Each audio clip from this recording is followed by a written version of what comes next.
प्रेम से करते हैं नव वर्ष का आगाज, हर हृदय में बढ़े ज्ञान रूपी प्रकाश। घर में खुशियाँ आए, बढ़े मन का विश्वास, आओ मनाए फिर हिंदू नव वर्ष एक साथ। आप सभी को भारत टाइम्स न्यूज़ की ओर से हिंदू नव वर्ष की हार्दिक शुभकामनाएं। मान्यता है इस दिन ब्रह्मा जी ने सृष्टि की रचना की, संसार में सूर्य पहली बार उदित हुए थे, इसलिए गुड़ी पड़वा को संसार का पहला दिन भी माना जाता है। इस दिन से चैत्र नवरात्रि की भी शुरुआत होती है। माना जाता है कि त्रेता युग में प्रभु श्री राम ने इसी दिन बलि का वध करके लोगों को उसके आतंक से मुक्ति दिलाई थी। इस खुशी में लोगों ने जश्न मनाया, रंगोली बनाई, विजय पताका फहराया। इसी विजय पताका को गुड़ी कहा जाता है। चैत्र माह के शुक्ल पक्ष से नवरात्रि की शुरुआत होती है और वहीं साथ ही हिंदू नववर्ष भी शुरू होता है। आज हिंदू नववर्ष में विक्रम संवत 2079 लग गया है। हिंदू नववर्ष के पहले दिन को हिंदू संवत्सर या विक्रम संवत के नाम से जाना जाता है। अलग अलग जगहों पर इसे अलग अलग तरीके से मनाया जाता है। महाराष्ट्र में गुड़ी पड़वा, आंध्र प्रदेश और कर्नाटक इस दिन को उगादी, पंजाब में बैसाखी और सिंधी चेती चंडी युगादी, नवत्सर, पड़वो, युगादी, नवरेया, विशु, वैसाखी, त्रिये, तिरुविजा, सबिजा, नोगमा, पनाबा आदि कई नामों से भी आज जाना जाता है। इसे मनाने का भी सबका अपना अपना तरीका होता है। इस बार हिंदू नववर्ष की शुरुआत आज 2 अप्रैल से हो रही है। आज क्या खास है? हिंदू नववर्ष सौर, चंद्र, नक्षत्र और सावन मास पर आधारित है, जिसे 58 ईसा पूर्व राजा विक्रमादित्य ने परिष्कृत कर इस पर आधारित एक विक्रम संवत नाम से कैलेंडर प्रसारित किया था।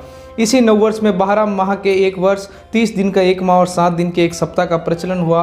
विक्रम कैलेंडर की इस धारणा को यूनानियों के माध्यम से अरब और अंग्रेजों ने अपनाया। बाद में भारत के अन्य प्रांतों में अपने अपने कैलेंडर इसी आधार पर विकसित किए गए। चैत्र माह इसका पहला माह और फाल्गुन माह इसका अंतिम माह है। प्रत्येक माह शुक्ल और कृष्ण पक्ष मिलाकर 30 तिथियों में बंटा हुआ है। चैत्र माह में ही बसंत का आगमन होता है। आज भी भारत में चैत्र माह में ही बही खाते नए किए जाते हैं। चैत्र माह में प्रकृति और धरती का एक चक्र पूरा होता है। धरती के अपनी दूरी पर घूमने और धरती के सूर्य का एक चक्र लगाने के लेने के बाद जब दूसरा चक्र प्रारंभ होता है, असल में वही नववर्ष होता है। नववर्ष नए सिरे से प्रकृति की जीवन की शुरुआत होती है, वसंत की बहार आती है। रात्रि के अंधकार में नववर्ष का स्वागत नहीं होता। नया नववर्ष सूरज की पहली किरण का स्वागत करके मनाया जाता है। हिंदू नववर्ष सूर्य उदय से प्रारंभ होता है। प्रत्येक दिवस का प्रारंभ सूर्य उदय से होता है और अगले दिन सूर्य उदय तक रहता है।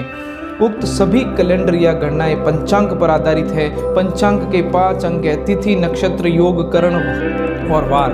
भारत में प्रचलित श्री कृष्ण संवत, विक्रम संवत और शक संवत अभी उक्त काल गणना और पंचांग पर ही आधारित है। आज से नवरात्रि भी शुरू हो रही है, जिसे गुप्त नवरात्रि भी कहते हैं। भारत टाइम्स न्यूज़ की ओर से आप सभी दर्शकों को, देशवासियों को, हिंदुओं को नव वर्ष की हार्दिक शुभकामनाएं और बहुत बहुत बधाई। आपका जीवन हमेशा खुशियों भरा हो, आपके जीवन में हमेशा ऊर्जा हो और आपकी हर मनोकामना श्री राम पूरी करे, ऐसी उम्मीद करते हैं हम आपसे। आपको एक बार पुनः नव वर्ष की शुभकामनाएं।